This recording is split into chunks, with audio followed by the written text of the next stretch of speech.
உலகம், உலகத்திலும் உலகத்தில் உள்ளவைகளிலும் அன்பு கூறாதிருங்கள்.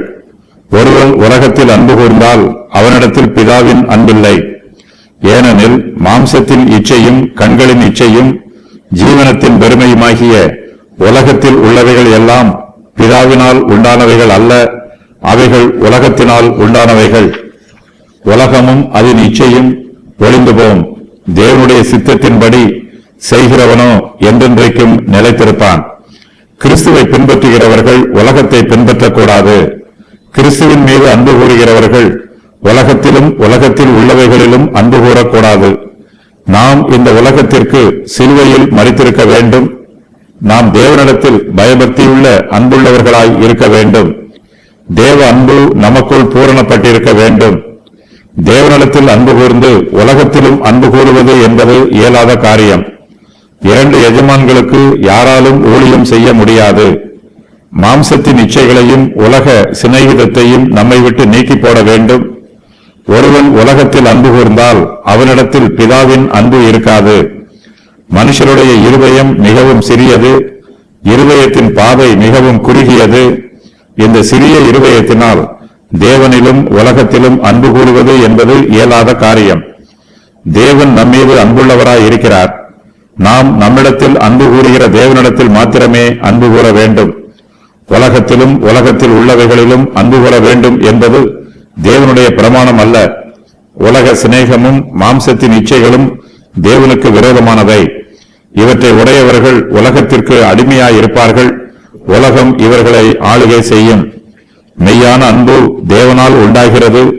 உலகத்தினால் உண்டாகக்கூடிய 3 காரியங்களை பற்றி அப்போஸ்தலர் யோவான் எங்கு எழுதுகிறார். அவையாவன மாம்சத்தின் இச்சை, கண்களின் இச்சை, ஜீவனத்தின் பெருமை. இம்மூன்றும் உலகத்தில் உள்ளவைகள். இவை பிதாவினால் உண்டானவைகள் அல்ல, இவை உலகத்தினால் உண்டானவைகள். மாம்சத்தின் இச்சை என்பது ஆடம்பரமான ஜீவியத்தை குறிக்கிற வார்த்தை. நம்முடைய கண்களால் காண்பது எல்லாமே நமக்கு வேண்டும் என்று மாம்சம் பேராசைப்படும். இதுவே மாம்சத்தின் இச்சை. கண்களின் வழியாகவே மாம்சம் இச்சிக்கிறது. மாம்சமும் கண்களும் ஒன்று போலவே இச்சிக்கும். இவை இரண்டுமே தேவனால் உண்டானவை அல்ல. இவ்விரண்டு இச்சைகளோடு ஜீவனத்தின் பெருமையும் சேர்ந்து கொள்ளும். இவையெல்லாம் உலகத்தில் உள்ளவைகள். இவை நம்மை ஆளுகை செய்யக்கூடாது. இப்படிப்பட்ட பொல்லாத இச்சைகளை விட்டு நாம் விலகி வர வேண்டும். இவை கர்த்தருக்கு பிரியமானவை அல்ல. நம்முடைய மாம்சத்தை நாமே அடக்கி ஆளுகை செய்ய வேண்டும். நம்முடைய மாம்சம் நம்மை அடக்கி ஆளுகை செய்ய இடம் கொடுக்க கூடாது. உலகமும் உலகத்தில் உள்ளவைகளும் அழிந்து போகும். மாம்சத்தின் இச்சையும் கண்களின் இச்சையும் அழிந்து போகும். மாம்சத்தின் பெருமையும் அழிந்து போகும். இவையெல்லாம் நித்தியமானவை அல்ல. உலகமும் அதன் இச்சையும் சீக்கிரத்தில் ஒளிந்து போகும். தேவனுடைய சித்தத்தின்படி செய்கிறவனோ என்றென்றைக்கும் நிலைத்திருப்பான். தேவனிடத்தில் அன்பு கூறுகிறவர்கள் என்றென்றைக்கும் நிலைத்திருப்பார்கள். இவர்கள் உலகத்திலும் உலகத்தில் உள்ளவைகளிலும் அன்பு கூறுவதற்கு பதிலாக தேவனிடத்தில் அன்பு கூறுகிறார்கள். அன்பு ஒரு காலம் ஒளிந்து போகாது. தேவ அன்பினால் பூரணப்பட்டிருக்கிறவர்கள் நித்திய ஜீவனை சுதந்திரித்துக் கொள்வார்கள். இவர்கள் நித்திய ஜீவனுக்கு சுதந்திரவாளிகளாக இருப்பார்கள். நாம் அன்பு கூறக்கூடாத 2 காரியங்கள் உலகம், உலகத்தில் உள்ளவைகள்.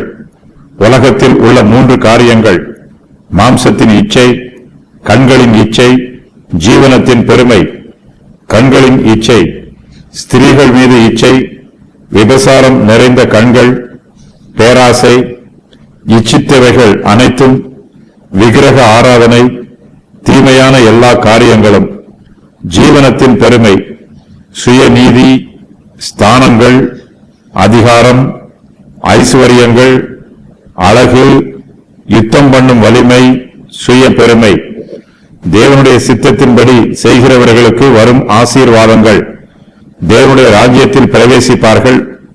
பாவத்தில் விழுவதிலிருந்து காக்கப்படுவார்கள். அவர்களுடைய கிரியைகள் தேவனுக்கு பிரியமான கிரியைகள் என்று உறுதி கொள்ளப்படும். ஜெபங்களுக்கு பதில் கிடைக்கும். ஆசீர்வதிக்கப்பட்டிருப்பார்கள். அசைக்கப்பட மாட்டார்கள். நித்தியமாக நிலைத்திருப்பார்கள். புதிய பிறப்பு, கிறிஸ்துவை போன்ற நீதி, தேவனுடைய பிள்ளையாக இருக்கிறார்கள் என்பதற்கு உத்தரவாதம் பெற்றிருப்பார்கள்.